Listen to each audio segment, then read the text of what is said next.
Hello everyone, my name is Kulfasha और आप सभी देख रहे हैं हमारा official channel the learners community do you as well. I hope आप सभी ठीक होंगे और अपनी अपनी स्टडी बहुत अच्छे से कर रहे होंगे। देखिए, जैसे कि आप सभी देख सकते हैं, आज की जो मेरी वीडियो होने वाली है ये बीए प्रोग्राम की होने वाली है सेमेस्टर 5th की। सेमेस्टर 5th में जो आपकी हिंदी है, हम लोग इस हिंदी की जो इम्पोर्टेंट क्वेश्चन विद आंसर हैं यानी क्वेश्चन पेपर हैं उनको चेकआउट करेंगे। एंड देखिए, ये जो आपकी हिंदी है इसका नाम है राजभाषा और राष्ट्रीय भाषा के रूप में हिंदी, यानी राजभाषा और जो आपकी राष्ट्रीय भाषा है उसके रूप में जो हिंदी है, हम लोग उस हिंदी को, अगर आपके पास ये वाली हिंदी है तो इस हिंदी के हम लोग क्वेश्चन पेपर कवर करेंगे, वो भी लास्ट 2 इयर्स के, यानी लास्ट 2 इयर्स के हम लोग क्वेश्चन पेपर कवर कर लेंगे। तो अगर आपने यूट्यूब चैनल को अभी तक सब्सक्राइब नहीं किया है तो आप सब्सक्राइब कर लीजिए, ताकि जो अपकमिंग वीडियोस हों वो आपको मिल जाए। एंड नोट्स के लिए आप हमारे ऐप को भी डाउनलोड कर सकते हैं, वहाँ आपको नोट्स देखने को मिल जाएंगे हमारे, ठीक है।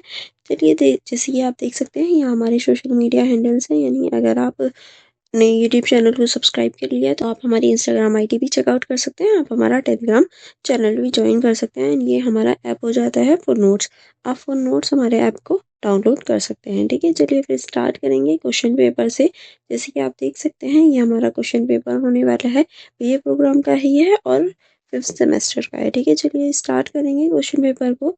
जैसे यहाँ थोड़े से निर्देश हैं कि सभी जो प्रश्न है वो अनिवार्य हैं। देखिए, लैंग्वेज के पेपर में मोस्टली क्वेश्चन करने ही होते हैं, छोड़ना कोई भी क्वेश्चन नहीं होता, आपको सिर्फ अथवा में एक ऑप्शन मिल जाता है, ठीक है। तो फर्स्ट ही क्वेश्चन है हमारा, हिंदी भाषा के विविध रूपों का परिचय दीजिए, यानी हिंदी भाषा के जो विविध रूप हैं उनका आपको परिचय देना है। इसके अथवा में क्वेश्चन है, संपर्क भाषा का क्या अर्थ है, संपर्क भाषा के रूप में हिंदी की क्या भूमिका है, यानी जो संपर्क भाषा है आखिर वो होती क्या है, और संपर्क भाषा के रूप में हिंदी की क्या भूमिका है ये आपको बताना है, जो कि आपको 15 नंबर का देखने को मिलेगा। उसके बाद में क्वेश्चन नंबर 2 है आपका, राजभाषा से क्या तात्पर्य है, राजभाषा के स्वरूप को सुविस्तार से स्पष्ट कीजिए, यानी जो राजभाषा है वो क्या होती है ये आपको बताना है कि राजभाषा से आप क्या समझते हैं, और राजभाषा को आपको विस्तार से बताना है।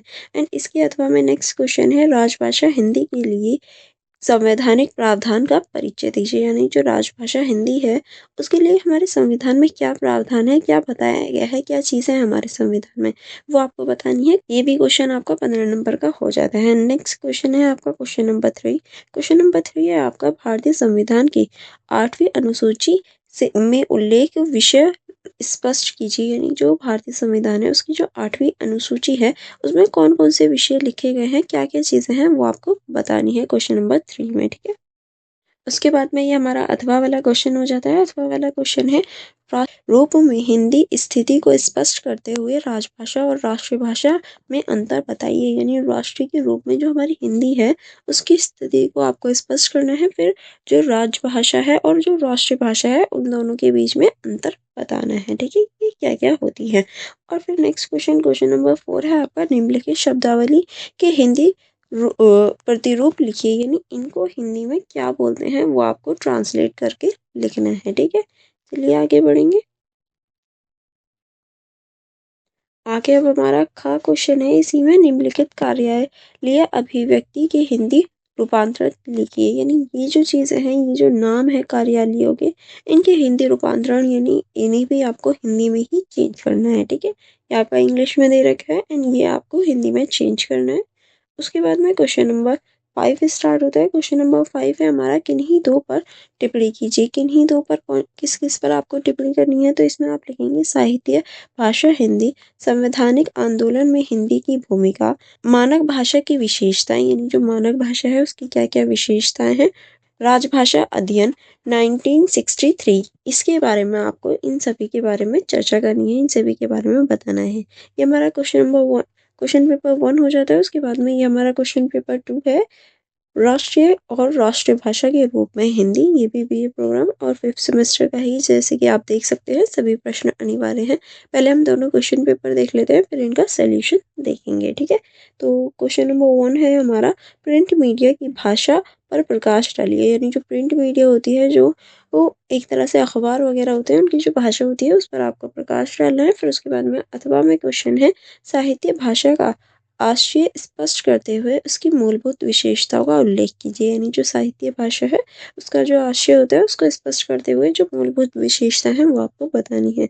क्वेश्चन नंबर 2 है आपका हिंदी को राजभाषा बनाने के लिए किए गए संवैधानिक प्रयासों की चर्चा कीजिए। यानी जो हिंदी है उसको राजभाषा बनाने के लिए क्या क्या संवैधानिक प्रावधान किए गए हैं वो आपको बताना है, क्या क्या प्रयास किए गए थे। ठीक है, उसके बाद में अथवा में क्वेश्चन है आपका राजभाषा हिंदी के प्रचार प्रसार में राष्ट्रीय भाषा आयाम की भूमिका स्पष्ट कीजिए। यानी जो राजभाषा हिंदी है उसके प्रचार प्रसार में जो राज्य भाषा आयाम है उसकी जो भूमिका है वो आपको बतानी है। क्वेश्चन नंबर 3 है आपका राष्ट्रीय भाषा को परिभाषित करते हुए स्पष्ट कीजिए कि भाषा का राजभाषा का दर्जा कैसे प्राप्त करते हैं। देखिए, जो राष्ट्रीय भाषा है उसकी परिभाषा देते हुए आपको बताना कि कोई भी भाषा जो है वो राष्ट्रीय भाषा का जो दर्जा है वो कैसे प्राप्त करती है, क्या क्या प्रोसेस होता है, सारी चीजें आपको बतानी है। एंड इस क्वेश्चन के अथवा में क्वेश्चन है स्वतंत्रता के उपरोक्त हिंदी के अलिखित भारतीय स्वरूप का ही चर्चा कीजिए। यानी स्वतंत्रता के जो उपरोक्त है हिंदी में जो अलिखित भारतीय स्वरूप है उसको आपको बताना है। ठीक है, चलिए आगे बढ़ेंगे। आगे है हमारा क्वेश्चन नंबर 4। क्वेश्चन नंबर 4 का है आपका निम्नलिखित शब्दावली के हिंदी रूपांतर लिखिए। यानी ये जो आपको टेक्स्ट यहाँ देखने को मिल रहा है, ये जो वर्ड्स हैं इन्हें आपको हिंदी में चेंज करना है। ठीक है, ये सारे ही वर्ड्स के आप स्क्रीनशॉट ले लीजिए क्योंकि अभी हम इसके आंसर भी चेकआउट करेंगे। ठीक है, थोड़ी देर में। उसके बाद में ये आपका सेकंड क्वेश्चन, क्वेश्चन नंबर खा हो जाता है। क्वेश्चन नंबर खा है आपका निम्नलिखित कार्यालयीय अभिव्यक्ति की हिंदी रूपांतरित लिखिए। यानी ये जो है ये यहाँ पर कुछ वर्ड्स हैं, इनका आपको हिंदी में चेंज करना है, हिंदी रूपांतरण लिखना है। ठीक है, आप चाहो तो इसका स्क्रीनशॉट ले लीजिए क्योंकि हम थोड़ी देर में इसका आंसर भी देखेंगे तो वो आपको वहाँ हेल्पफुल होगा। उसके बाद में क्वेश्चन नंबर 5 है। क्वेश्चन नंबर 5 है आपका किन्हीं दो को स्पष्ट कीजिए। यानी आपको यहाँ कई पॉइंट्स देखने को मिलेंगे लेकिन किन्हीं दो को ही स्पष्ट करना है। उसके बाद में पहला है आपका राष्ट्रीय भाषा अध्ययन जो कि 1967 का है। देखिए, ये दोबारा क्वेश्चन पेपर में पूछा गया है तो ये इंपॉर्टेंट हो जाता है, आपको पता होना चाहिए। उसके बाद में सेकेंड है आपका राष्ट्रीय भाषा हिंदी की संकल्पना। फिर है आपका स्वाधीनता आंदोलन और हिंदी। फिर है आपका इलेक्ट्रॉनिक मीडिया की भाषा। यानी जो इलेक्ट्रॉनिक मीडिया है उसकी क्या भाषा है ये आपको बताना है। एंड टोटल ये भी आपका 15 नंबर का हो जाता है। ठीक है, एक जो होगा इसमें से आपका 8 नंबर का होगा और एक जो होगा वो प्लस में 7 नंबर का होगा, दोनों मिला के 15 के हो जाएंगे। ठीक है, आई होप आपको क्वेश्चन पेपर दोनों ही अच्छे से समझ में आ गए होंगे कि किस टाइप के क्वेश्चन है और क्या क्या पूछा जाएगा। चलिए फिर बिना देरी करे हम लोग क्वेश्चंस को स्टार्ट करेंगे। जैसे कि देख सकते हैं क्वेश्चन नंबर 1 है हमारा हिंदी भाषा के विविध रूपों का परिचय दीजिए। किस तरह से, तो इसमें आप लिखेंगे हिंदी भाषा भारत की प्रमुख भाषाओं में से एक है। यह न केवल संवाद का माध्यम है यानी बातचीत का ही माध्यम नहीं है बल्कि ये भारत की संस्कृति, एकता और भावनात्मकता जुड़ाव का प्रतीक भी है क्योंकि हम इसी से एक दूसरे को कनेक्ट कर पाते हैं। ठीक है, हिंदी का इतिहास बहुत पुराना है और इसने समय के साथ अनेक रूपों में विकास किया। यानी हिंदी जो है वह शुरू से ऐसी नहीं थी, उसका विकास बहुत ज़्यादा पुराना है, उसका इतिहास ही बहुत पुराना है और अलग अलग रूपों में ये विकसित हुई है। विभिन्न क्षेत्रीय परिस्थितियों और परियोजनाओं के अनुसार हिंदी ने कई रूप धारण किए। ही विविधता हिंदी की सबसे बड़ी विशेषता है। यानी देखिए, हिंदी ने कई परिस्थितियों की वजह से अनेक अनेक रूप धारण किए और यही जो विविधता है वो हिंदी की सबसे बड़ी विशेषता भी है। एक और हिंदी साहित्य की भाषा है तो दूसरी ओर यह भारत सरकार की राजभाषा के रूप में कार्य करती है। इसके के अतिरिक्त यह राष्ट्रीय भाषा, संपर्क भाषा, मानव भाषा और संचार की भाषा के रूप में भी महत्वपूर्ण भूमिका निभाती है। यानी ये हर रूपों में महत्वपूर्ण भूमिका निभाती हुई हमें दिखाई देती है। तो पहले हम देखेंगे राजभाषा के रूप में हिंदी किस तरह से भारत के संविधान की धारा 343 के अनुसार संघ की राजभाषा हिंदी और उसकी लिपि देवनागरी है। यानी ये हमारे संविधान की जो धारा है 343 कहती है कि जो राजभाषा है वो हिंदी है, वो भी देवनागरी लिपि वाली। ठीक है, इसका अर्थ है कि केंद्र सरकार के कार्य में हिंदी का प्रयोग किया जाएगा। राज्य भाषा के रूप में हिंदी का उद्देश्य प्रशासनिक कार्य को सरल, सुलभ और जन संपर्क योग्य बनाना है। क्यों? क्योंकि देखिए हमारे भारत में ज़्यादातर हिंदी ही बोली जाती है। स्वतंत्रता प्राप्त के बाद हिंदी को राजभाषा दर्जा देने के पीछे यह भावना थी कि देश की एक ऐसी भाषा हो जो सबसे जुड़ी हो। यानी राजभाषा हिंदी को इसीलिए बनाया गया था क्योंकि हिंदी जो है वो मोस्टली लोगों से जुड़ाव रखती है। राजभाषा के रूप में हिंदी प्रशासनिक भाषा के रूप में विकसित हो रही और सरकारी कार्यालयों बैंकों, मंत्रालयों आदि में इसका प्रयोग लगातार बढ़ रहा है। यानी हम इसका जो प्रयोग है वो लगातार बढ़ते हुए भी देख सकते हैं। नेक्स्ट जब हम देखेंगे राष्ट्रीय भाषा के रूप में हिंदी। यद्यपि संविधान में हिंदी को राष्ट्रभाषा घोषित नहीं किया गया, फिर भी व्यावहारिक रूप से हिंदी भारत की राष्ट्रभाषा की भूमिका निभाती है। यानी ये जो है ये एक तरह से राष्ट्रभाषा की जो भूमिका है वो भी निभाती है। राष्ट्रीय भाषा वही होती है जो पूरे देश की जनता को एक सूत्र में बांध सके और राष्ट्रीय भावना को प्रकट कर सके। यानी जो राष्ट्रीय भावना है उसे सबके सामने ला सके। स्वतंत्रता आंदोलन के समय हिंदी ने यही कार्य किया। महात्मा गांधी ने कहा था कि हिंदी ही भारत की राष्ट्रीय भाषा बन सकती है। आज हिंदी भारत के कोने कोने में समझी जाती है और राष्ट्रीय राष्ट्रीय एकता का प्रतीक है। यानी आज हम कह सकते हैं हिंदी जो है वो पूरे भारत में बोली जाती है और एक राष्ट्रीय एकता का प्रतीक है। नेक्स्ट हम देखेंगे संपर्क भाषा के रूप में हिंदी किस तरह से। भारत एक बहुभाषाई देश है। यह लगभग 1652 भाषाओं और बोलियां बोली जाती हैं। अब देखिए 1652 जो भाषाएं हैं और बोलियां हैं वो हमारे देश में बोली जाती हैं। ऐसी स्थिति में एक ऐसी भाषा की आवश्यकता थी जो इस सभी भाषाओं के बीच संपर्क का माध्यम बन सके। यानी सभी के बीच में संपर्क पैदा करे। हिंदी ने इस भूमिका को सफलतापूर्वक निभाया और ऐसा सिर्फ हिंदी ही कर पाई कि हाँ सभी जो भाषा है उनमें एक तरह से सूत्र में बांध पाई। जब दो व्यक्ति अलग अलग मातृभाषा वाले मिलते हैं तो वह संवाद के लिए प्राय हिंदी का प्रयोग करते हैं, क्योंकि दोनों की लैंग्वेज मातृभाषा अलग अलग होती है तो वो हिंदी का यूज करते हैं बात करने के लिए। दक्षिण भारत और उत्तर पूर्व और पश्चिम भारत में भी हिंदी एक भाषा के रूप में व्यापक रूप से प्रयोग होती है। हिंदी की इसी विशेषता के कारण यह पूरे भारत की साझा भाषा बन चुकी है। नेक्स्ट अब हम देखेंगे मानक भाषा के रूप में हिंदी किस तरह से। मानक भाषा का अर्थ है वह भाषा जो व्याकरण, उच्चारण और प्रयोग की दृष्टि से एक निश्चित रूप से स्वीकार की जाए।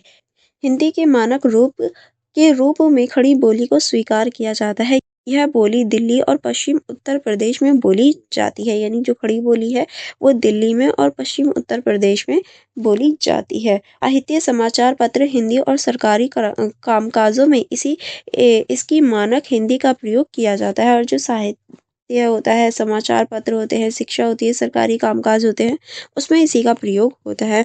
मानक हिंदी ने विभिन्न बोलियों की श्रेष्ठ रूपों को आत्मसात करके एक सुसंगठित भाषा के रूप में ले लिया है। इस हिंदी का स्वरूप अधिक स्पष्ट, व्यवस्थित और स्वीकार्य है। ठीक है, चलिए आगे बढ़ेंगे। आगे अब हम देखेंगे नेक्स्ट पॉइंट। नेक्स्ट आप इसमें लिखेंगे साहित्यिक भाषा के रूप में हिंदी किस तरह से। हिंदी का साहित्यिक स्वरूप अत्यंत समृद्ध और विशाल है। प्रारंभिक काल से लेकर आधुनिक युग तक हिंदी ने कविताओं, लेखों और विचारकों की भावनाओं को अभिव्यक्त किया है। भक्तिकाल, रीतिकाल और आधुनिक काल में हिंदी साहित्य ने समाज में विभिन्न पक्षों को उजागर किया। तुलसीदास, सूरदास, कबीर, प्रेमचंद्र, जयशंकर प्रसाद, महादेवी वर्मा आदि ने हिंदी को साहित्यिक ऊंचाई तक पहुंचाया है। इस रूप में हिंदी न केवल साहित्य की भाषा है बल्कि सामाजिक और सांस्कृतिक चेतना भी बन चुकी है। यानी ये जो है ये हमारी सामाजिक और सांस्कृतिक चेतना की भी भाषा है जो हमारी हिंदी भाषा है। ठीक है, उसके बाद में आगे चलेंगे। आगे हम देखेंगे संचार की भाषा के रूप में हिंदी किस तरह से। वर्तमान युग संचार और संचार का युग है।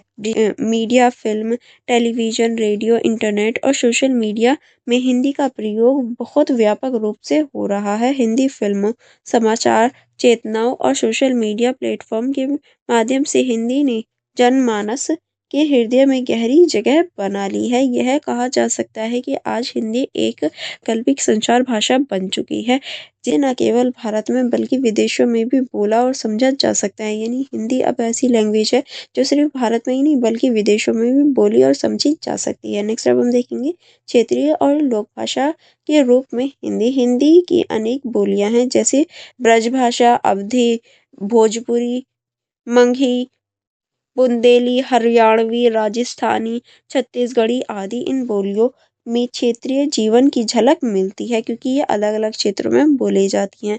लोकगीतों, कहावतों, मुहावरों और लोक कथाओं के माध्यम से हिंदी का लोक जीवन अत्यंत सजीव बना है। हिंदी की यही विविधता इसे एक सजीव और जनभाषा बनाती है। विभिन्न बोलियों की रंगत ने हिंदी को समृद्ध और सशक्त बनाया है। चलिए अब हम देखेंगे निष्कर्ष की और निष्कर्ष में आप क्या लिख सकते हैं। निष्कर्ष में आप लिखेंगे हिंदी भाषा के विभिन्न रूप इसकी सबसे बड़ी विशेषता है। ये भाषा केवल एक संप्रेषण का माध्यम नहीं है बल्कि भारत की एकता और संस्कृति का जीवित प्रतीक है। राजभाषा के रूप में यह प्रशासन का माध्यम है। राष्ट्रीय भाषा के रूप में यह राष्ट्रीय भावना की अभिव्यक्ति है। संपर्क भाषा के रूप में यह एकता की कड़ी है। साहित्य भाषा के रूप में यह संस्कृति की संवाहक है और संचार भाषा के रूप में यह आधुनिक भारत की आवाज है। ये सभी हम देख सकते हैं। वास्तव में हिंदी वह भाषा है जो विविधता में एकता की भावना को साकार बनाती है, जिससे विविध रूपों में भाषा, संचार, संस्कृति और सभ्यता के रंगों को एक साथ जोड़ते हैं। इस प्रकार हिंदी न केवल भाषा है बल्कि भारत की आत्मा की आवाज भी हम इसे कह सकते हैं। ठीक है, अब हम नेक्स्ट इसके अथवा वाला क्वेश्चन देखेंगे। इसके अथवा में क्वेश्चन पूछा गया था संपर्क भाषा का क्या अर्थ है। संपर्क भाषा के रूप में हिंदी की क्या भूमिका है, यानी आपको बताना है संपर्क भाषा क्या होती है और संपर्क भाषा के रूप में हिंदी का क्या अर्थ है। चलिए देख लेते हैं उत्तर से। उत्तर में आप लिखेंगे, पहले हम देखेंगे परिचय। परिचय में आप लिखेंगे भाषा किसी भी समाज में जीवन का महत्वपूर्ण अंग होती है। यह न केवल विचारों का आदान प्रदान का माध्यम है एक बल्कि एक व्यक्ति को दूसरे व्यक्ति से जोड़ने का सबसे प्रभावशाली साधन है। भारत जैसे बहुभाषाई देश में जहाँ सैकड़ों भाषाएं और हजारों बोलियां बोली जाती हैं, अभी आपने भी देखा कितनी सारी भाषाएं और बोलियां बोली जाती हैं, जहाँ एक ऐसी भाषा भी आवश्यकता संभावित रूप से महसूस की जाती है जो सभी को एक दूसरे से जोड़े सके। ऐसी भाषा ही संपर्क भाषा कहलाती है, यानी सभी लोगों को एक साथ जोड़ने का जो कार्य करेगी वही हमारी संपर्क भाषा कहलाएगी। संपर्क भाषा वह भाषा होती है जो विभिन्न भाषा भाषियों के बीच संवाद और समझ का सेतु बन सके। भारत में हिंदी इस भूमिका को बहुत सुंदरता और प्रभावशाली रूप से निभाती है, यानी जो हिंदी है वो एक तरह से भारत में सेतु का कार्य करती है, क्योंकि जो हिंदी है वो पूरे ही भारत में बोली जाती है। अगर हम संपर्क भाषा का अर्थ देखें तो इसमें आप लिखेंगे संपर्क भाषा वह भाषा होती है जो विभिन्न भाषाओं और बोलियों के बीच संवाद का माध्यम बने। तो व्यक्ति या समुदाय जिनकी अपनी मातृभाषा अलग अलग हो आपस में संवाद करते हैं तो वह एक ही ऐसी भाषा का प्रयोग करते हैं जो दोनों को समझ आती है, वही संपर्क भाषा बन जाती है या वही संपर्क भाषा कहलाती है। भारत में हिंदी इस दृष्टि से सबसे व्यापक संपर्क भाषा है, क्योंकि ये देश में अधिकांश भागों में बोली और समझी जाती है, यानी जो हिंदी भाषा है वो ज़्यादातर जो भाग हैं वहाँ बोली और समझी जाती है। नेक्स्ट अब हम देखेंगे हिंदी की भूमिका स्पष्ट संपर्क भाषा के रूप में, यानी जो भूमिका है वो भी संपर्क भाषा के रूप में किस तरह से हिंदी की सर्वव्यापकता और राज्य संपर्क की भाषा के रूप में विस्तार किस तरह से। हिंदी भारत में सर्वाधिक बोली जाने वाली भाषा है। 2011 की जनगणना के अनुसार लगभग 53 करोड़ लोग हिंदी को अपनी मातृभाषा के रूप में बोलते हैं और यदि उन लोगों को भी शामिल करें जो उसे दूसरी भाषा के रूप में प्रयोग करते हैं तो यह संख्या 70% से अधिक हो जाती है। उत्तर भारत से लेकर दक्षिण पूर्व और पश्चिम भारत तक हिंदी का प्रयोग निरंतर बढ़ा है। यही व्यापकता इसे देश की सर्वश्रेष्ठ संपर्क भाषा बनाती है, यानी देखिए ये पूरे ही भारत में यानी उत्तर भारत से दक्षिण तक और पूर्व से पश्चिम तक सभी में बोली जाने वाली भाषा है। नेक्स्ट आप इसमें लिखेंगे हिंदी की सरलता और अपनात्व। किस तरह से हिंदी की सबसे बड़ी विशेषता उसकी सरलता और सहजता है, जिसमें ऐसे शब्द हैं जो जनधारणाओं के बोलचाल में रचे बसे हैं, यानी जो आम लोग हैं वो बोलचाल में उनका यूज करते हैं, जिसकी संरचना ऐसी है कि यह आसानी से सीखी जा सकती है। यही कारण है कि गैर हिंदी भाषी लोग भी इसे सीखने और प्रयोग करने में सहज महसूस करते हैं। ये भाषा अपनेपन की भावना उत्पन्न करती है और भाषाई दूरी को कम करती है, यानी जो भाषाई दूरी है उसको कम करती है और अपनापन बढ़ा देती है। नेक्स्ट अब हम देखेंगे विभिन्न प्रदेशों में समुदायों के बीच सेतु का प्रयोग किस तरह से। भारत में तमिल, तेलुगु, मराठी, बंगाली, असमी, पंजाबी, उर्दू आदि अनेक भाषाएं हैं। सबके बीच परंपरा संवाद का माध्यम हिंदी है। यदि एक तमिल भाषीय व्यक्ति को किसी गुजराती या मराठी व्यक्ति से संवाद करना हो तो वह प्राय हिंदी का सहारा लेगा। इस प्रकार हिंदी राष्ट्रीय एकता की भाषा के रूप में सबको जोड़ने का कार्य करती है, क्योंकि हिंदी जो है वो मोस्टली सभी को आती है। नेक्स्ट अब हम देखेंगे शिक्षा, मीडिया और फिल्म जगत में हिंदी की भूमिका किस तरह से। भारत में शिक्षा संस्थानों, समाचार पत्रों, टेलीविजन, रेडियो, सिनेमा और सोशल मीडिया में हिंदी की प्रमुख भूमिका है। यानी ये जो है ये प्रमुख भूमिका में देखी जाती है। हिंदी फिल्मों, गीतों और समाचारों ने इस भाषा को संपूर्ण भारत में लोकप्रिय बना दिया है। यानी ये जो है ये पूरे भारत में लोकप्रिय बन गई है। अब हम देखेंगे इससे न केवल हिंदी का प्रसार हुआ है बल्कि यह लोगों के बीच संवाद का साझा माध्यम भी बनी है। फिल्म को टीवी के जरिए हिंदी ने लाखों लोगों को एक दूसरे के करीब ला दिया है। अब हम देखेंगे प्रशासनिक और औपचारिक कार्यों में प्रयास किस तरह से। भारतीय संविधान के अनुसार हिंदी भाषा की राजभाषा है। सरकारी कार्यालयों, संसद, न्यायपालिका और अन्य प्रशासन कार्यों में हिंदी का प्रयोग लगातार बढ़ रहा है। कई राज्यों, सरकारों और विभाग अपने पत्राचार में हिंदी का प्रयोग करते हैं। इस प्रकार यह शासन और जनता के बीच भी संपर्क का माध्यम बन चुका है। यानी देखिए ज़्यादातर चीज़ें जो हैं वो हिंदी में होती हैं, इस वजह से ये संपर्क का माध्यम बन गई है। नेक्स्ट अपन दक्षिण भारत और उत्तर पूर्वी भारत में हिंदी का प्रभाव किस तरह से। दक्षिण भारत में राज्यों जैसे कर्नाटक, आंध्र प्रदेश, तमिलनाडु और केरल में तथा उत्तर पूर्वी भारत में राज्यों जैसे असम, मणिपुर, त्रिपुरा आदि में भी हिंदी को संपर्क भाषा के रूप में स्वीकार किया गया है। वहाँ के लोग हिंदी को दूसरी भाषा के रूप में सीखते हैं और प्रयोग करते हैं, यानी सेकेंड लैंग्वेज की तरह हिंदी का प्रयोग करते हैं। यह न केवल आपसी व्यापकता को सरल बनाते हैं बल्कि सांस्कृतिक एकता को भी मजबूत करते हैं। ठीक है, नेक्स्ट जब हम देखेंगे अंतर्राष्ट्रीय स्तर पर हिंदी का संपर्क माध्यम बनना किस तरह। हिंदी आज केवल भारत तक सीमित नहीं, विश्व के अनेक देशों जैसे Mauritius, Fiji, Suriname, Trinidad, Nepal, America, Canada, Britain आदि में बसे भारतीय हिंदी के माध्यम से एक दूसरे से जुड़। प्रवासी भारतीय समाज के लिए हिंदी न केवल संस्कृति का प्रतीक है बल्कि पारंपरिक संपर्क की प्रमुख भाषा है।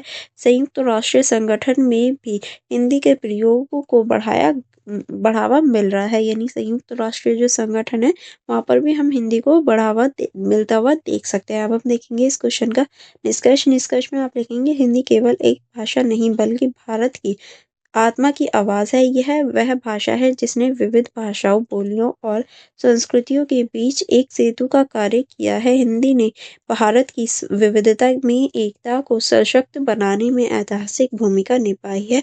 जहाँ भाषा ने केवल प्रशासनिक और शिक्षा का माध्यम बनी है बल्कि भावनात्मक, सांस्कृतिक और सामाजिक एकता की धुरी भी है। संपर्क भाषा के रूप में हिंदी ने देश के हर कोने में अपनी उपस्थिति दर्ज की है। यानी हर कोने में हम हिंदी को बोली जाने वाली भाषा के रूप में देख सकते हैं और आने वाले समय में इसका महत्व और अधिक बढ़ने वाला है, यह और अधिक बढ़ जाएगा। आप देखेंगे हिंदी का संपर्क भाषा के रूप में प्रयोग यह प्रमाणित करता है कि यह केवल एक भाषा नहीं बल्कि भारत में साझा पहचान और एकता का आस्था का प्रतीक है। क्योंकि देखिए भारत में जो साझा एकता है, पहचान है, उसको बढ़ाने का कार्य करती है। आई होप आपको यहाँ तक जो क्वेश्चंस हैं एंड जो क्वेश्चन पेपर है वो अच्छे से समझ में आ गए होंगे। जैसे कि आप सभी देख सकते हैं, सेकंड क्वेश्चन है हमारा, राजभाषा से क्या तात्पर्य है। राजभाषा के स्वरूप को विस्तार से स्पष्ट कीजिए। यानी आपको बताना है राजभाषा आखिर होती क्या है और उसका स्वरूप भी बताना है। तो इसमें हम पहले परिचय देखेंगे। राजभाषा शब्द का अर्थ वह भाषा जो किसी देश की शासन व्यवस्था, प्रशासन और सरकारी कार्यों में प्रयोग की जाती है, राजभाषा का माध्यम होता है। यानी देखिए राजभाषा क्या होती है, जो सरकारी कार्यों में, प्रशासन में और कार्य जितने भी हैं उनमें यूज हो वो राजभाषा कहलाती है, जिसके द्वारा सरकार अपने आदेश, नीतियाँ, योजनाएं और सूचनाओं नागरिकों तक पहुंचाती है। भाषा भारत जैसे बहुभाषाई देश में जहां सैकड़ों भाषाएं बोली जाती हैं, वहां एक समन्वय प्रशासनिक भाषा की अत्यंत आवश्यकता होती है ताकि सभी सरकारी कामकाज सुचारू रूप से चलाए जा सकें। संविधान सभा में लंबे विचार विमर्श के बाद 14 सितंबर 1949 को हिंदी को भारत की संघ की राजभाषा के रूप में स्वीकार किया गया है। इसलिए प्रत्येक वर्ष 14 सितंबर को हिंदी दिवस मनाया जाता है। इसीलिए 14 सितंबर को हिंदी दिवस मनाया जाता है। अब हम देखेंगे प्रमुख जो भाग हैं या प्रमुख जो चीज़ें हैं। तो इसमें आप लिखेंगे राजभाषा का अर्थ और परिभाषा है। राजभाषा से आशय उस भाषा से है जिससे शासन और प्रशासन में प्रयोग किया जाए। यह भाषा शासन के सभी दस्तावेजों, नीतियों, न्यायिक आदेशों, संचार और सरकारी पत्र व्यवहार का माध्यम होती है। यानी जो सरकारी चीज़ें हैं उनका माध्यम होती है। संविधान की धारा 3431 के अनुसार क्या है, संघ की राजभाषा हिंदी होगी और उसकी लिपि देवनागरी होगी। अर्थात भारत में राजभाषा के रूप में हिंदी को स्वीकार किया गया, परंतु साथ ही यह भी प्रावधान किया गया कि अंग्रेजी भाषा को प्रयोग कुछ समय तक सहायक भाषा के रूप में किया जा सकता है। यानी हम जो है वो अंग्रेजी भाषा का प्रयोग जो है वो एक सहायक भाषा के रूप में करते हैं बस। नेक्स्ट आप इसमें लिखेंगे राजभाषा हिंदी की आवश्यकताएं।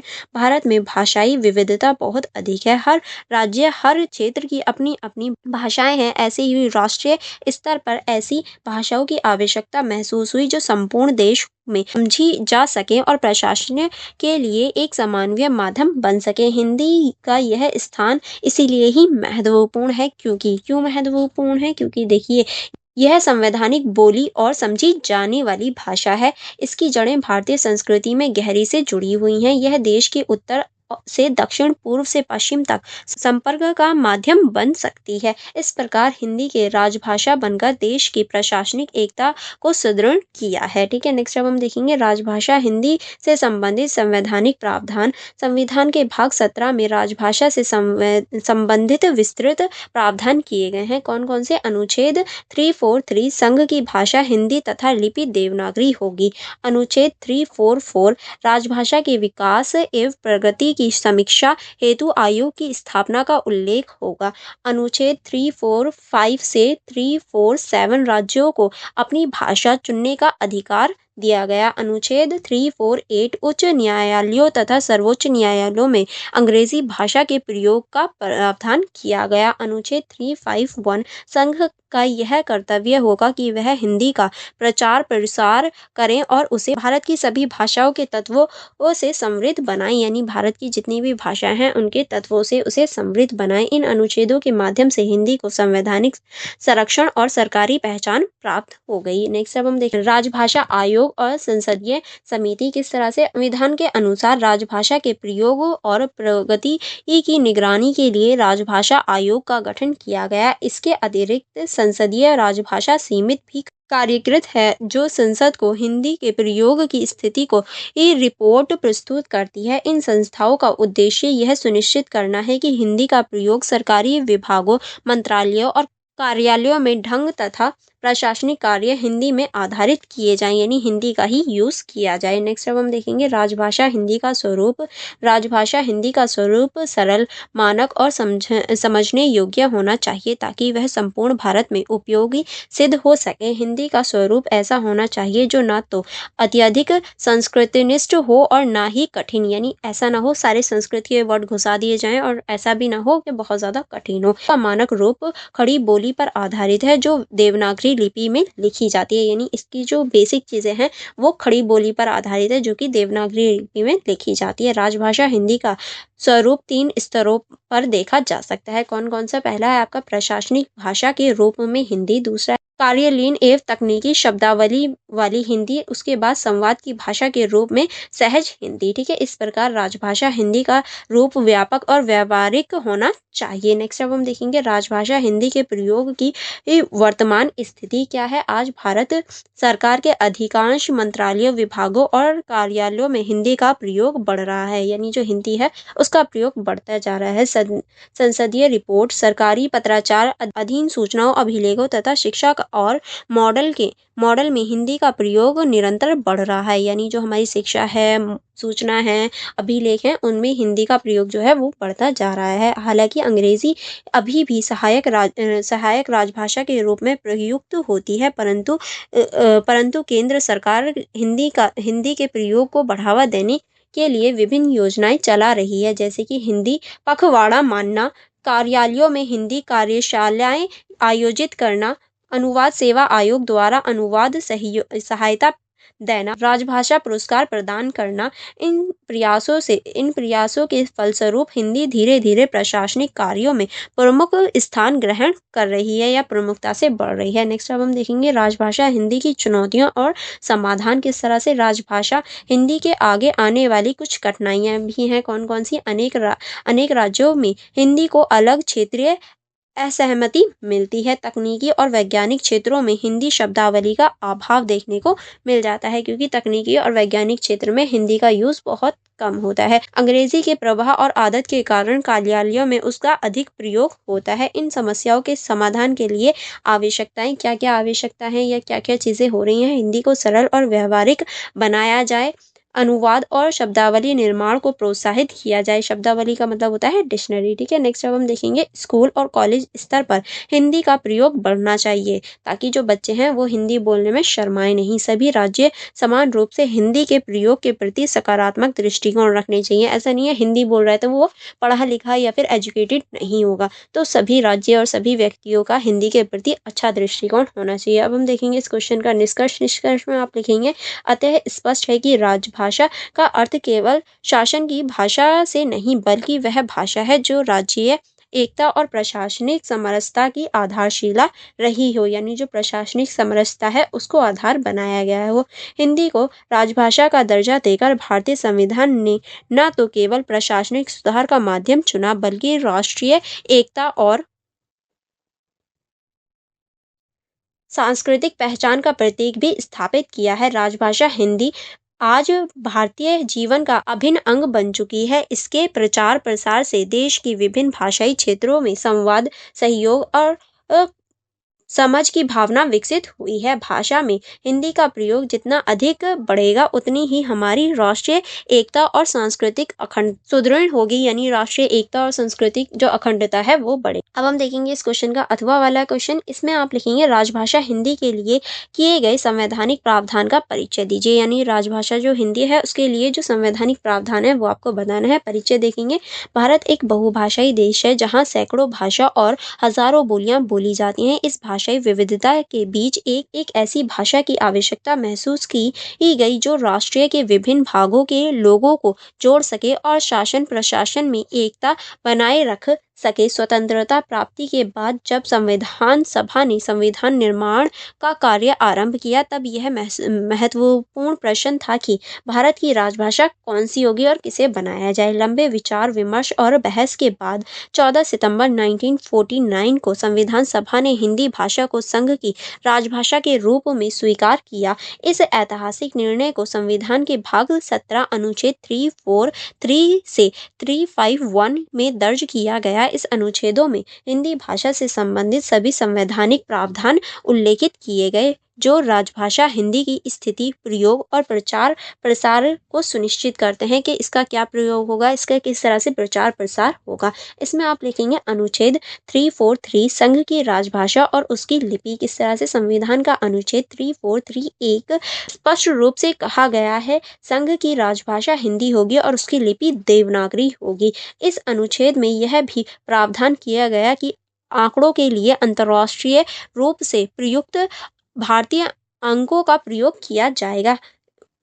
अनुच्छेद 3432 के अनुसार संविधान लागू होने के बाद 15 वर्ष तक अंग्रेजी भाषा का प्रयोग संघ के कार्यों में जारी रहेगा, ताकि राज्यों और केंद्र के बीच संचार में कठिनाई ना हो। इस अवधि के बाद हिंदी का प्रयोग बढ़ जाएगा। ठीक है, नेक्स्ट अब हम देखेंगे अनुच्छेद 344 राजभाषा और आयोग और संसदीय समितियों का गठन। किस तरह से? इस अनुच्छेद के अंतर्गत संविधान लागू होने के 5 वर्ष के भीतर राष्ट्रपति को एक राजभाषा आयोग गठित करने की अधिकार दिया गया। इस आयोग का कार्य यह देखना था कि हिंदी को राजभाषा के रूप में पूर्ण रूप से लागू करने के लिए कदम उठाए जाएं ताकि हम हिंदी को पूर्ण रूप से राजभाषा बना सकें। इसके साथ ही संसद की एक राज्य भाषा संसदीय समिति का भी गठन किया गया जो आयोग की सिफारिश पर विचार करती है और सरकार को सलाह देती है कि सरकार को क्या करना चाहिए। अनुच्छेद 343 राज्य की राजभाषा का निर्धारण। संविधान ने राज्य को यह अधिकार दिया है कि वह अपने अपने कार्यों के लिए किसी भी भाषा को राज्य की राजभाषा घोषित कर सकते हैं। उदाहरण के लिए बिहार, उत्तर प्रदेश, मध्य प्रदेश आदि ने हिंदी को अपनी राजभाषा घोषित किया है, जबकि तमिलनाडु ने तमिल भाषा को अपनाया है, जिससे भाषा की भाषाई विविधता को सम्मान देते हुए राज्यों को सत्ता प्रदान की गई है ताकि जो राज्य हैं वो अपनी भी भाषा को कभी ना छोड़ पाए। नेक्स्ट अब हम देखेंगे अनुच्छेद 346 और 347 केंद्र और राज्य के बीच संचार की भाषा किस तरह से। अनुच्छेद 346 के अनुसार केंद्र और राज्य के बीच तथा राज्यों के आपसी संचार के लिए हिंदी भाषा का प्रयोग किया गया, लेकिन जहाँ किसी राज्य ने हिंदी को राजभाषा के रूप में स्वीकार नहीं किया वहाँ अंग्रेजी का प्रयोग किया जा सकता है। यानी अगर कोई अपनी भाषा नहीं चुनेगा तो वो अंग्रेजी का भी यूज़ कर सकता है। अनुच्छेद 347 में यह व्यवस्था है कि यदि किसी राज्य की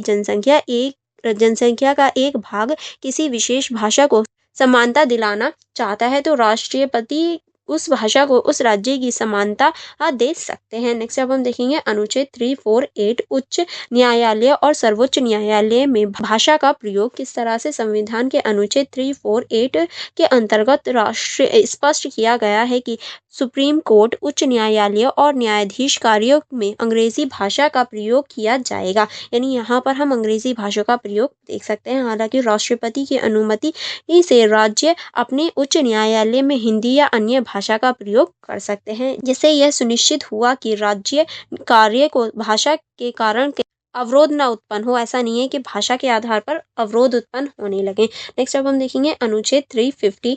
ये क्या कहता है, भाषाई अधिकारों की सुरक्षा किस तरह से। इस अनुच्छेद के माध्यम से यह सुनिश्चित किया गया कि कोई भी नागरिक अपनी अभ्यावेदन या निवेदन किसी भी भाषा में दे सकता है। यानी वो निवेदन जो है वो किसी भी भाषा में दे सकता है। इसका उद्देश्य यह है कि भाषा किसी नागरिक के अधिकार या न्याय प्राप्ति में बाधा ना करे। यह प्रशासनिक, भाषाई समानता और लोकतांत्रिक अधिकार की रक्षा कर सकता है। नेक्स्ट अब हम देखेंगे अनुच्छेद 353 हिंदी की विकास और प्रचार का निर्देश किस तरह से। यह अनुच्छेद हिंदी भाषा के प्रचार प्रसार से संबंधित सबसे महत्वपूर्ण प्रावधान है। अनुच्छेद 351 में कहा गया है, क्या कहा गया है, संघ का कर्तव्य होगा कि वह हिंदी भाषा के विकास के लिए प्रयास करे ताकि वह भारत की समस्त भाषा को संपर्क के आकार उनकी अभिव्यक्ति का माध्यम बन सके, ताकि जो हर व्यक्ति है वो अपनी अभिव्यक्ति भाषा के यानी हिंदी भाषा के आधार पर कर सके। इस अनुच्छेद का उद्देश्य हिंदी को केवल राजभाषा तक सीमित न रखकर उसे राष्ट्र की संस्कृति एकता का प्रतीक बनाना था। इसी दिशा में केंद्र हिंदी निर्देशालय, राष्ट्रीय भाषा विभाग, राज्य भाषा पुरस्कार योजना तथा दक्षिण भारत हिंदी प्रचार सभा जैसे संस्थाएं कार्य कर रही हैं और इसी की दिशा में ये सारी जो संस्थाएं हैं वो कार्य भी कर रही हैं। अब हम देखेंगे निष्कर्ष में आप लिखेंगे इस क्वेश्चन के संविधान के इन प्रावधानों से स्पष्ट होता है कि हिंदी को केवल प्रशासनिक भाषा के रूप में नहीं बल्कि राष्ट्र की एकता और सांस्कृतिक पहचान के प्रतीक के रूप में स्वीकार किया जाना चाहिए। संविधान निर्माण का उद्देश्य था कि धीरे धीरे हिंदी पूरी देश की संपर्क भाषा बने और अंग्रेजी पर निर्भरता कम हो जाए। यद्यपि विभिन्न राज्यों को भाषाई विविधता के कारण हिंदी को पूर्ण रूप से लागू करने का समय लगा, फिर भी आज यह भाषा देश के अधिकांश भागों में प्रशासनिक, शिक्षा, साहित्य और जनसंचार की प्रमुख भाषा बन चुकी है। राजभाषा हिंदी में संवैधानिक प्रावधान न केवल भारत की भाषाई नीति की नींव है बल्कि यह विविधताओं में एकता के भारतीय आदर्श को भी साकार बनाती है। इस प्रकार संविधान में किए गए इन प्रावधानों ने हिंदी को राजभाषा के रूप में प्रतिष्ठित किया है और इसे राष्ट्रीय एकता की डोर में बांधने का सशक्त माध्यम बनाया है, यानी इसी की वजह से ये राष्ट्रीय एकता की जो डोर है उसे बनाता है। आई होप आपको पूरा क्वेश्चन अच्छे से समझ में आया होगा। नेक्स्ट क्वेश्चन देखेंगे। नेक्स्ट क्वेश्चन है हमारा, भारतीय संविधान की 8वीं अनुसूची में उल्लेखित विषय स्पष्ट कीजिए, यानी जो भारतीय संविधान है इसकी जो 8वीं अनुसूची है उसमें क्या क्या विषय लिखे गए हैं ये आपको बताना है। तो सबसे पहले देखेंगे परिचय से। परिचय में आप लिखेंगे भारतीय संविधान का एक ऐसा जीवित दस्तावेज है जो भारत की विविधता को एकता में बांधता है। भारत एक बहुभाषाई देश है जहाँ सैकड़ों भाषाएं और बोलियां बोली जाती हैं। भाषाई विविधताओं को ध्यान में रखते हुए संविधान में भाषाओं का संरक्षण और उनके विकास के लिए विशेष प्रावधान किए गए हैं। संविधान की 8वीं अनुसूची में उन्हीं भाषाओं को उल्लेख किया गया है जिन्हें संविधान द्वारा मान्यता प्राप्त भाषाएं कहा जाता है। अनुसूची भारत की भाषाई एकता, सांस्कृतिक धरोहर और राष्ट्रीय पहचान का प्रतीक मानी जाती है। किस तरह से, चलिए देखेंगे। 8वीं अनुसूची का ऐतिहासिक पृष्ठभूमि, भारतीय संविधान की प्रारंभिक स्वीकृति के समय अर्थात 26 जनवरी 1950 को 8वीं अनुसूची में 14 भाषाओं को शामिल किया गया था। सिर्फ 14 भाषा ही इसमें शामिल थी उस टाइम पे। इन भाषाओं में राष्ट्रीय महत्व और भारत की भाषाई विविधता को ध्यान में रखते हुए ये चुना गया था। बाद में समय समय पर संवैधानिक संशोधन के माध्यम से इसमें और भाषाएं जोड़ी गईं, जिससे अब यह संख्या बढ़कर 22 यानी 22 हो गई है। इसका उद्देश्य केवल भाषाओं को मान्यता देना नहीं बल्कि उन्हें संरक्षण, विकास और प्रयोगों को प्रोत्साहित करना भी है, यानी ये सिर्फ संरक्षण नहीं देता बल्कि उसे बढ़ावा भी देता है। नेक्स्ट अब हम देखेंगे संविधान की धारा और 8वीं अनुसूची। साधन, किस तरह से 8वीं अनुसूची का संबंध संविधान के भाग 16 राजभाषा से है। यह भाग अनुच्छेद 343 से 351 तक फैला हुआ है और भाषा से संबंधित विभिन्न प्रावधानों को स्पष्ट करता है।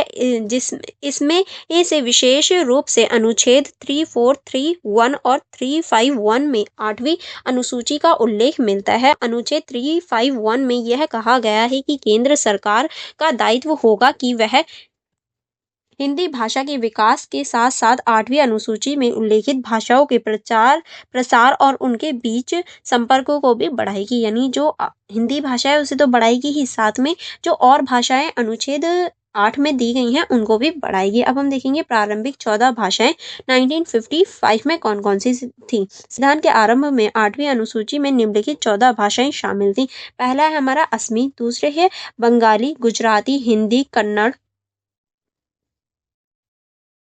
कश्मीरी, मलयालम, मराठी, उड़ीसा, पंजाबी, संस्कृत, तमिल, तेलुगु, उर्दू, ये सारी जो भाषाएं हैं वो शामिल की गई थी। ये आपको 14 की 14 यानी 14 की 14 आपको याद होनी चाहिए। इन भाषाओं का चयन भारत के विभिन्न प्रांतों और संस्कृति क्षेत्रों के प्रतिनिधित्व पर किया गया था। ऐसा नहीं है कि किसी को भी चुन लिया गया हो। इसके बाद में आप लिखेंगे बाद में संवैधानिक संशोधन द्वारा जोड़ी गई भाषाएं। अब कौन कौन सी जोड़ी गई? भारत की भाषाई विविधता को और समृद्ध करने के उद्देश्य से 8वीं अनुसूची में समय समय पर भाषाएं जुड़ी हैं। 21वें संशोधन जो कि 1967 में हुआ था, सिंधी भाषा जोड़ी गई थी। 71वां संशोधन जो कि 1992 में हुआ था, कोंकणी, मणिपुरी, नेपाली भाषाएं जोड़ी गई थी। 92वां संशोधन जो कि 2003 में हुआ था, बोडो, डोंगरी, मैथिली और संथाली भाषाएं जोड़ी गई। इस प्रकार वर्तमान में 8वीं अनुसूची में कुल 22 भाषाएं शामिल हैं, यानी अब 22 भाषाएं जो हैं वो हम देख सकते हैं। अब हम देखेंगे 8वीं अनुसूची में शामिल 22 भाषाओं की सूची कौन कौन सी हैं वर्तमान में। असमी, बंगाली, बोडो, डोंगरी, गुजराती, हिंदी, कन्नड़, कश्मीरी, कोंकणी, मैथिली, मलयालम, मणिपुरी, मराठी, नेपाली, उड़िया, पंजाबी, संस्कृत, संथाली, सिंधी, तमिल, तेलुगु, उर्दू। यह भाषाएं भारत की सांस्कृतिक पहचान को दर्शाती हैं और प्रत्येक भाषा एक विशेष क्षेत्र, संस्कृति और परंपरा का प्रतीक है। यानी अब ये 22 की 22 जो है वो हमारे संविधान में लिखी गई हैं। नेक्स्ट अब हम देखेंगे 8वीं अनुसूची में भाषा को शामिल करने का उद्देश्य। क्या उद्देश्य होता है? 8वीं अनुसूची का उद्देश्य केवल भाषा को सूचीबद्ध करना नहीं बल्कि उसके संवर्धन, संरक्षण और विकास को सुनिश्चित करना भी है। संविधान निर्माताओं ने यह समझा कि भाषा केवल संप्रेषण का माध्यम नहीं है बल्कि वह सांस्कृतिक, साहित्य, इतिहास और जनमानस की पहचान भी होती है। इसलिए उन्हें संवैधानिक संरक्षण देकर भारत की भाषाई एकता को सशक्त किया गया है। ठीक है, इसके अतिरिक्त इन भाषाओं को मान्यता मिलने से सरकारी प्रतियोगी परीक्षणों, संसद और राज्य विधानसभाओं में अभिव्यक्त का आधार भी मिलता है। भारतीय राजपत्र, लोक सेवा आयोग आदि में भी इन भाषाओं को उपयुक्त सुनिश्चित किया गया है। नेक्स्ट अब हम देखेंगे 8वीं अनुसूची का प्रभाव और महत्व। किस तरह से 8वीं अनुसूची का भारतीय समाज, राजनीतिक और क्षेत्रीय प्रणाली पर गहरा प्रभाव। इसका महत्व निम्नलिखित रूप से देखा जा सकता है। कैसे? यह भाषाई अल्पसंख्यकों की सांस्कृतिक पहचान को सुरक्षित करती है या सांस्कृतिक पहचान को सुरक्षित करने का कार्य करती है। अब हम देखेंगे यह राज्य को अपनी अपनी भाषाओं के विकास के लिए प्रेरित करती है। शिक्षा, प्रशासन और न्यायपालिका में बहुभाषायता को सम्मान देती है। यह राष्ट्रीय एकता को विविधता में एकता के सिद्धांत को सशक्त बनाती है। इससे भाषा के माध्यम से लोक संस्कृति और साहित्य के विकास को बढ़ावा मिलता है। यह भारत को विश्वास से सबसे समृद्ध भाषाई देशों में से एक बनाती है। संविधान के माध्यम से भाषाओं को सम्मान देकर भारतीय लोकतंत्र को मजबूत किया गया है। ये हमारा क्वेश्चन हो जाता है। अब हम देखेंगे निष्कर्ष। निष्कर्ष में आप लिखेंगे भारतीय संविधान की 8वीं अनुसूची न केवल भाषा की सूची है बल्कि यह भारत की संवैधानिक और सांस्कृतिक आत्मा का प्रतीक है। यह अनुसूची हमें यह सिखाती है कि भारत की शक्ति उसकी विविधता में निहित है। प्रत्येक भाषा अपने क्षेत्र की संस्कृति, परंपरा और ज्ञान की व्यवहारिक है। संविधान ने इन्हें संरक्षण देकर यह संदेश दिया है कि भारत की किसी एक भाषा पर आधारित नहीं बल्कि सभी भाषाओं को समान विकास पर आधारित है। यानी सभी भाषाओं को सम्मान और समान विकास देता है। इस प्रकार 8वीं अनुसूची न केवल भाषाओं को संवैधानिक मान्यता देती है बल्कि यह भारत की भाषाई एकता, सांस्कृतिक समृद्धि और लोकतांत्रिक आदर्श का जीवित उदाहरण प्रस्तुत करती है। यह अनुसूची भारतीय संविधान की उस दूरदर्शिता को दर्शाती है जिससे हर भाषा को समान अधिकार और गौरव प्रदान करता है और यही भारत की सबसे बड़ी ताकत है क्योंकि हमारे देश में विविधता में एकता देखी जाती है। अब हम देखेंगे इस क्वेश्चन का अथवा वाला क्वेश्चन। अथवा में दिया गया था राष्ट्रीय भाषा के रूप में हिंदी की स्थिति को स्पष्ट करते हुए राजभाषा और राष्ट्रीय भाषा में अंतर बताइए। चलिए देख लेते हैं। इस क्वेश्चन में आप लिखेंगे, ये हमारा परिचय हो जाता है हिंदी भाषा। हिंदी भाषा भारत की सबसे अधिक बोली और समझी जाने वाली भाषा है। ये केवल संचार का माध्यम नहीं बल्कि भारतीय संस्कृति, परंपरा और एकता का प्रतीक भी है। आज़ादी से पहले से लेकर आज तक हिंदी देश की राष्ट्रीय चेतना को जागृत करने का कार्य करती है। स्वतंत्रता आंदोलन के समय हिंदी ने जनता को एक सूत्र में बांधने का कार्य किया, इसीलिए इसे राष्ट्रीय भाषा के रूप में देखने का मार्ग मिलता है। हालांकि संविधान निर्माण के समय राज्य की सहमति न मिलने के कारण हिंदी को संवैधानिक रूप से राजभाषा घोषित किया गया, न कि राष्ट्रीय भाषा। जिसके बावजूद हिंदी आज भी व्यवहारिक रूप से राष्ट्रीय भाषा की भूमिका निभा रही है। हिंदी न केवल सरकारी कामकाज की भाषा है बल्कि यह संपूर्ण सांस्कृतिक और साहित्य की भी भाषा बन चुकी है। अब हम देखेंगे इसके मेन पॉइंट। इसमें आप लिखेंगे राष्ट्रीय भाषा की संकल्पना और महत्व। किस तरह से राष्ट्रीय भाषा वह भाषा होती है जो किसी देश की पहचान का प्रतीक होती है, जिससे देश के अधिकांश लोग बोलते, समझते और अपनाते हैं। यह भाषा देश की विभिन्न क्षेत्रों, धर्मों और संस्कृति को एक सूत्र में बांधने का कार्य करती है। ठीक है, आगे आप इसमें लिखेंगे राष्ट्रभाषा केवल प्रशासनिक भाषा नहीं होती बल्कि यह जनमानस की भाषा होती है। भारत जैसे बहुभाषाई देश में हिंदी ने यह भूमिका निभाई है। हिंदी ने भारतीय जनमानस में एकता और राष्ट्रीय भावना का संचार किया, इसीलिए इसे राष्ट्रभाषा की पहचान से जोड़ा गया है। अब हम देखेंगे नेक्स्ट आप इसमें राज्य भाषा के रूप में हिंदी की स्थिति। भारतीय संविधान की धारा 3431 के अनुसार संघ की राजभाषा हिंदी होगी और उसकी लिपि देवनागरी होगी। यह प्रावधान 14 सितंबर 1949 को पारित हुआ और तभी से प्रत्येक वर्ष 14 सितंबर को हिंदी दिवस के रूप में मनाया जाता है। राजभाषा के रूप में हिंदी का प्रयोग मुख्यतः सरकारी, प्रशासनिक और औपचारिक कार्यों के लिए किया जाता है। संविधान में यह भी कहा गया है कि प्रारंभिक 15 वर्ष तक अंग्रेजी भाषा भी हिंदी के साथ प्रयोग रहेगी, यानी हिंदी के साथ में हम प्रयोग करेंगे इंग्लिश का, लेकिन सहायक भाषा के रूप में। आज भी हिंदी और अंग्रेजी दोनों भारत की सरकार की कामकाजी भाषाएं हैं। राजभाषा के रूप में हिंदी का महत्व इसीलिए ही भी बढ़ा क्योंकि यह देश के अधिकांश राज्यों में बोली और समझी जाने वाली है। राष्ट्रीय भाषा के रूप में हिंदी की स्थिति, यद्यपि संविधान में हिंदी को राजभाषा घोषित नहीं किया गया, फिर भी व्यवहार में हिंदी देश की राष्ट्रीय भाषा की भूमिका निभा रही है। संविधान समिग्र के समय महात्मा गांधी, लोकमान्य तिलक, लाला लाजपत राय और अन्य नेताओं ने हिंदी को राष्ट्रीय की एकता का प्रतीक माना। महात्मा गांधी का मानना था कि भारत की राष्ट्रभाषा हिंदी होनी चाहिए क्योंकि यही देश के कोने-कोने में बोली और समझी जाती है। हिंदी ने स्वतंत्रता आंदोलन के दौरान संपूर्ण भारत को एक भावनात्मक सूत्र में बांधने का कार्य किया।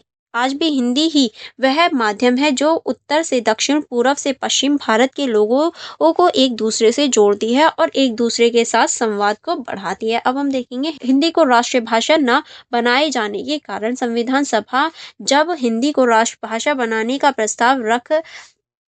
प्रस्ताव रखा गया तो दक्षिण भारत में कुछ राज्यों ने इसका विरोध किया, जिनका तर्क था कि उन्हें हिंदी थोपने से अन्य भाषाओं को महत्व घटे। इस असहमति के कारण हिंदी को संवैधानिक रूप से राजभाषा का दर्जा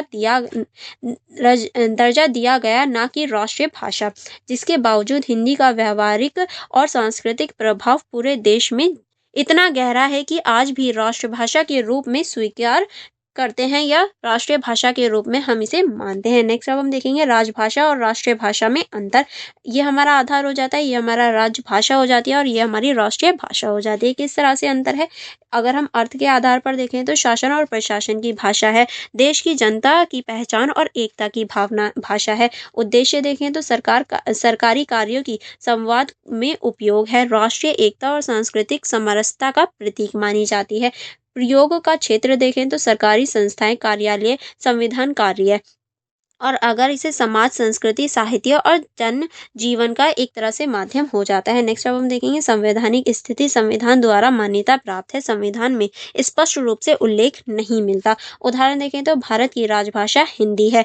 भारत की राष्ट्रीय भाषा हिंदी व्यवहारिक रूप से है, लेकिन सैद्धांतिक या लिखित नहीं है। स्वीकृति सीमित है, सरकारी स्तर तक है और इसकी व्यापकता बहुत ज़्यादा है, यानी जनता के स्तर पर भी है। महत्व देखें तो प्रशासनिक सुविधा के लिए है और यहाँ पर राष्ट्रीय एकता और भावनाओं के लिए की जाती है। आई होप ये आपको दोनों में डिफरेंसेस अच्छे से पता चल गए होंगे। अब हम देखेंगे हिंदी की वर्तमान स्थिति और विस्तार। किस तरह से आज हिंदी केवल भारत तक सीमित नहीं रही, बल्कि यह विश्व भर में बोली और समझी जाती है। America, England, Mauritius, Fiji, Suriname जैसे देशों में भी लाखों लोग हिंदी बोलते हैं, यानी यहाँ पर भी हम देख सकते हैं कि लाखों करोड़ों लोग हिंदी का यूज़ करते हैं। संविधान की 8वीं अनुसूची में हिंदी के साथ 21 अन्य भारतीय भाषाओं को मान्यता दी गई है, जो कि हम पहले ही देख चुके हैं, परंतु हिंदी का प्रभाव सबसे अधिक है। संविधान के अनुच्छेद 351 में कहा गया है कि संघ का यह दायित्व होगा कि वह हिंदी के प्रसार और विकास के लिए कार्य करे।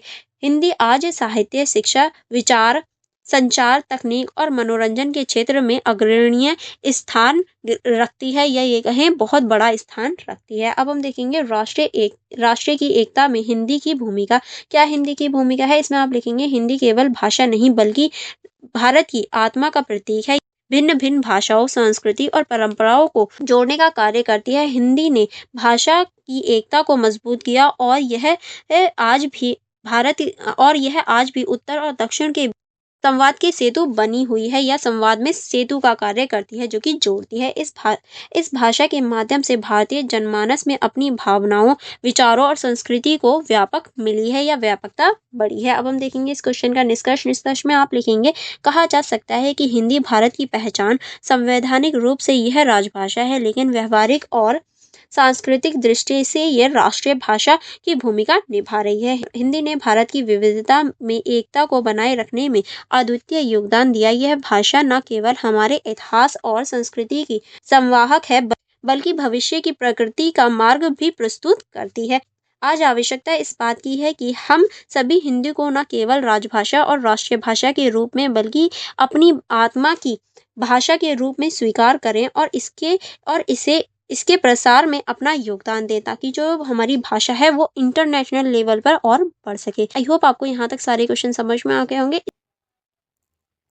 तो जैसे कि आप सभी देख सकते हैं, नेक्स्ट क्वेश्चन है हमारा, निम्नलिखित शब्दावली के हिंदी प्रतिरूप लिखिए। यानी आपको ऐसा ही क्वेश्चन देखने को मिलेगा जहां आपको इंग्लिश के वर्ड दे दिए जाएंगे, उसका हिंदी जो रूपांतरण है या हिंदी जो रूप है वो लिखना होगा। जैसे कि आप यहाँ देख सकते हैं, इसको पढ़ने की ज़रूरत नहीं है, सिर्फ वर्ड मीनिंग है या ये कहूँ इंग्लिश का हिंदी में ट्रांसलेशन है, वो आप भी इजीली कर सकते हैं। एंड चाहो तो वीडियो को स्टॉप करके भी देख सकते हैं। एंड हमारा जो एक क्वेश्चन है इसमें भी सेम ही चीज़ है कि आपको इंग्लिश के कुछ वर्ड या अंग्रेज़ी जो कार्यालयीय अभिव्यक्ति हैं उनके नाम दे रखे हैं और उन्हें हिंदी में रूपांतरित करना है, यानी हिंदी में उन्हें क्या कहते हैं, ये सारी चीज़ें आपको इस क्वेश्चन में अटेम्प्ट करनी है। ठीक है, इस तरह से ही आपका जो क्वेश्चन नंबर 4 है वो हो जाता है। उसके बाद में क्वेश्चन नंबर 5 आता है। क्वेश्चन नंबर 5 है हमारा, किन्हीं दो पर टिप्पणी लिखिए। यानी किन्हीं दो पर आपको टिप्पणी लिखनी है। पहला है हमारा साहित्यिक भाषा हिंदी, फिर उसके बाद में है स्वाधीनता आंदोलन में हिंदी की भूमिका, उसके बाद में आप मानक भाषा की विशेषताओं देखेंगे, उसके बाद में आप राजभाषा अधिनियम 1963 के बारे में आप देख सकते हैं। अब हम देखेंगे का क्वेश्चन क्या कहता है, साहित्यिक भाषा हिंदी पर टिप्पणी किस तरह से स्वाधीनता के पश्चात हिंदी भाषा का जो साहित्यिक स्वरूप विकसित हुआ उसे न केवल समाज में भावनात्मक और बौद्धिक पक्ष को सशक्त किया बल्कि राष्ट्र की आत्मा को भी अभिव्यक्त किया है। यानी ये राष्ट्र की जो आत्मा है उसे भी अभिव्यक्त करती है। हिंदी साहित्य भाषा अपने आरंभ से ही जनमानस की भाषा रही है, यानी जो हम लोग बोलते हैं वो हमारी जनमानस की भाषा रही है हिंदी, जिसकी जड़ें लोक जीवन, बोलियों और जन संस्कृति में गहराई से पकड़ी हुई हैं। संस्कृत अपभ्रंश और प्राकृतिक विकासक्रम से गुजरते हुए हिंदी ने जिस रूप में जन्म लिया उसे साहित्य का व्यापक आधार प्रदान किया। यानी देखिए, पहले संस्कृति थी, फिर अपभ्रंश आई, फिर प्राकृतिक भाषा आई, इस तरह से जो हमारी हिंदी है उसका रूप में एक तरह से हिंदी रूप में उसका विकास हुआ है। साहित्य भाषा के रूप में हिंदी ने लोक भाषाओं के शब्द, लय और भाव ग्रहण कर उन्हें अपनी व्यक्ति में रूपांतरित किया है, क्योंकि हिंदी भाषा से ही अपने जो भाव हैं और जो एक तरह से भावना है उसे व्यक्त करते हैं। स्वतंत्रता के बाद साहित्य हिंदी का स्वरूप और भी विस्तृत हुआ। अब यह केवल ब्रज भाषा या अवधि तक सीमित नहीं रही बल्कि खड़ी बोलियों ने साहित्यिक माध्यम के रूप में अपनी प्रतिष्ठिता प्राप्त की है। चंद्र, जयशंकर प्रसाद, मैथिली शरण गुप्त, महादेवी वर्मा और दिनकर जैसी रचनाकारों ने हिंदी को एक सशक्त साहित्यिक अभिव्यक्ति दी है, यानी हिंदी को सशक्त बनाया है।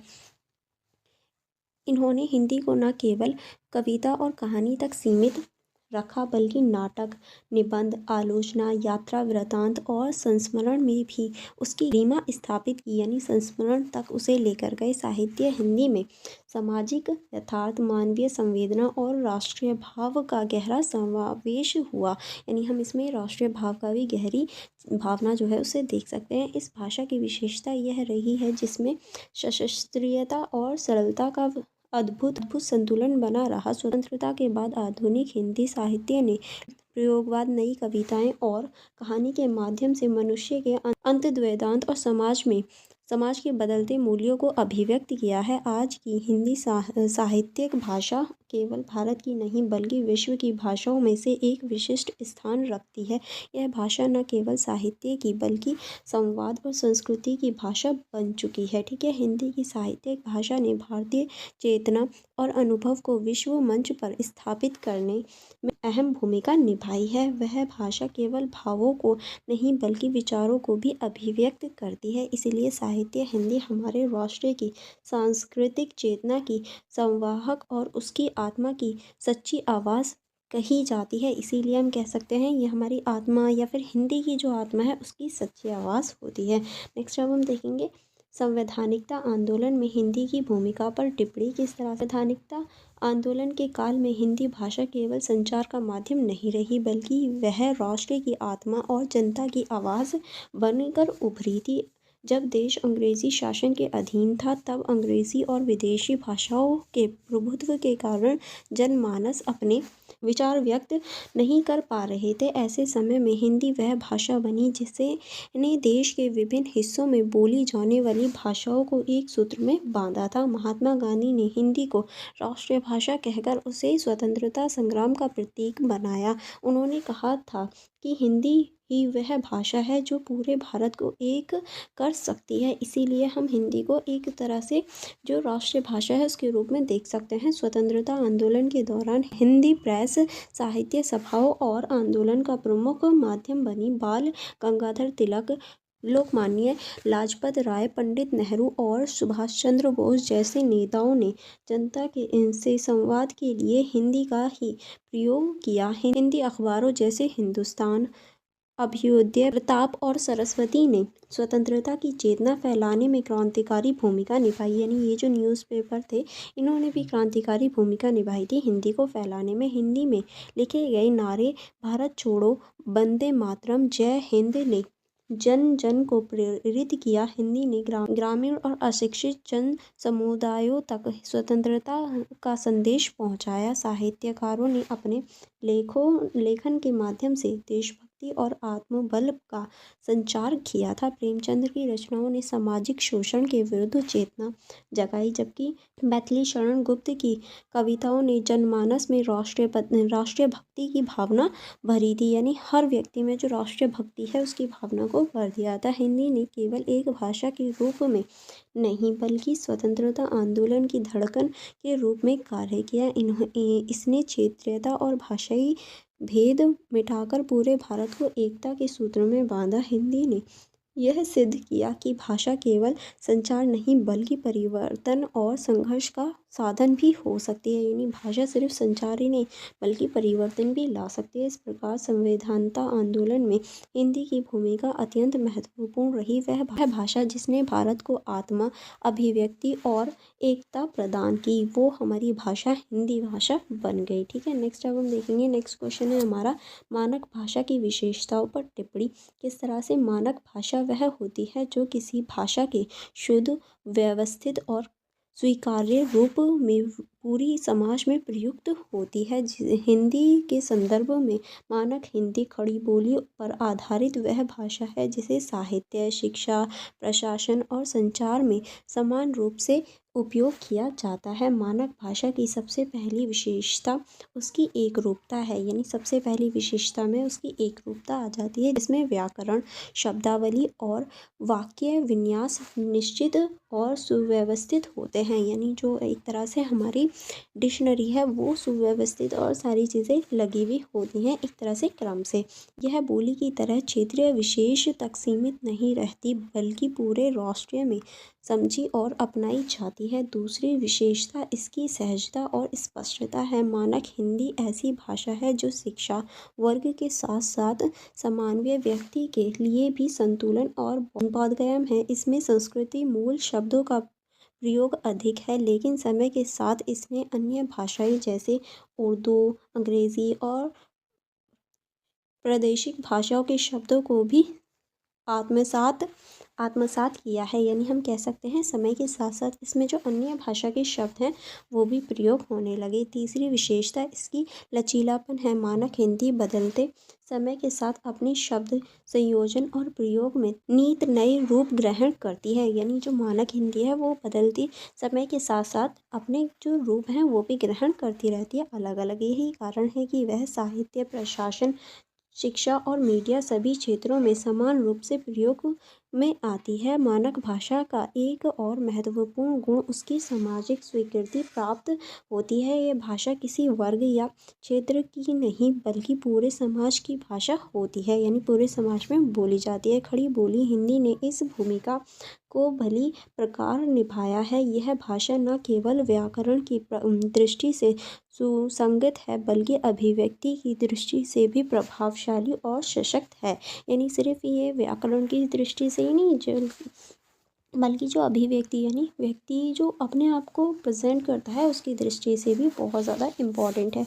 अतः यह कहा जा सकता है कि मानक हिंदी ने राष्ट्र की एकता और संचार के क्षेत्र में जो कार्य किया वह केवल भाषाई नहीं बल्कि सांस्कृतिक योगदान भी है। इसकी सुस्पष्टता, एकरूपता और व्यावहारिकता ही इसे मानक भाषा का दर्जा प्रदान करती है। ठीक है, नेक्स्ट क्वेश्चन की तरफ बढ़ेंगे। नेक्स्ट क्वेश्चन है हमारा राजभाषा अधिनियम 1963 पर टिप्पणी। किस तरह से राजभाषा अधिनियम 1963 भारत में हिंदी के संवैधानिक विकास की दिशा में एक ऐतिहासिक और निर्णायक कदम था। संविधान के अनुच्छेद 343 के अनुसार स्वतंत्रता के 15 वर्ष तक अंग्रेजी के साथ हिंदी को संघ की राष्ट्रभाषा के रूप में प्रयोग करने का प्रावधान किया गया था। यह अवधि 1965 में समाप्त होने वाली थी, परंतु इस समय कुछ हिंदी भाषीय राज्यों में विरोध के स्वर उठे। इन परिस्थितियों को ध्यान में रखते हुए भारत सरकार ने राजभाषा अधिनियम 1963 पारित किया।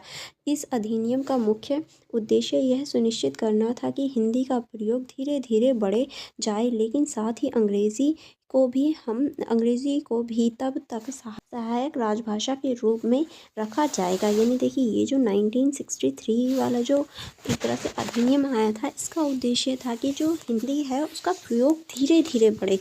ऐसा नहीं है कि हम अंग्रेज़ी को एक साथ छोड़ दें और हिंदी को अपना लें, और जो अंग्रेज़ी है उसका प्रयोग बस हम सहायक भाषा के रूप में यानी हेल्पिंग लैंग्वेज के रूप में उसका प्रयोग करें। इस अधिनियम के अंतर्गत यह व्यवस्था की गई कि केंद्र और राज्य के बीच संचार में हिंदी और अंग्रेज़ी दोनों का प्रयोग किया जाएगा। यानी केंद्र भी और जो राज्य है वो भी संचार में हिंदी का प्रयोग कर सकता है। इस अधिनियम के अंतर्गत यह व्यवस्था की गई कि केंद्र और राज्य के बीच संचार में हिंदी और अंग्रेज़ी दोनों का प्रयोग किया जा सके।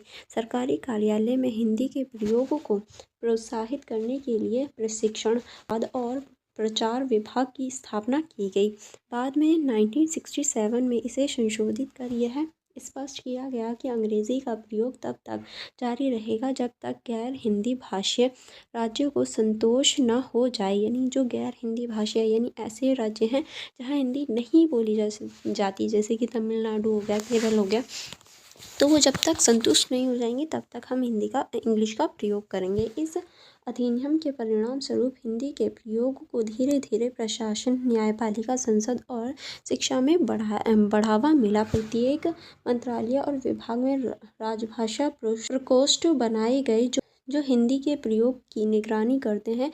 14 सितंबर को हिंदी दिवस मनाने की परंपरा भी इसी अधिनियम के बाद सुदृढ़ हुई। यानी 14 सितंबर को जो हम हिंदी दिवस मनाते हैं वो इसी अधिनियम के बाद शुरू हुआ था। इस प्रकार राजभाषा अधिनियम 1963 ने हिंदी को संघ की भाषा के रूप में संवैधानिक आधार प्रदान किया और इसे राष्ट्र के प्रशासनिक एवं सांस्कृतिक जीवन में प्रतिष्ठिता दिलाई, यानी आगे बढ़ाया। यह अधिनियम न केवल भाषाई नीति का दस्तावेज है बल्कि भारतीय एकता और विविधता का भी प्रतीक भी है। यानी देखिए, ये सिर्फ एक तरह से हम भाषाई नीति का दस्तावेज नहीं कह सकते बल्कि ये भारतीय जो एकता है, विविधता है, उसका भी प्रतीक कह सकते हैं। आई होप आपको यहाँ तक सारे क्वेश्चन अच्छे से समझ में आ गए होंगे, क्योंकि यहाँ आपके जो फर्स्ट क्वेश्चन पेपर है वो कंप्लीट हो जाता है। अब हमारा जो सेकंड क्वेश्चन पेपर है वो स्टार्ट होगा। वो हम लोग जो नेक्स्ट वीडियो होगी यानी नेक्स्ट जो हमारा पार्ट होगा उससे हम लोग जो हमारा क्वेश्चन पेपर 2 है वो स्टार्ट करेंगे। ओके।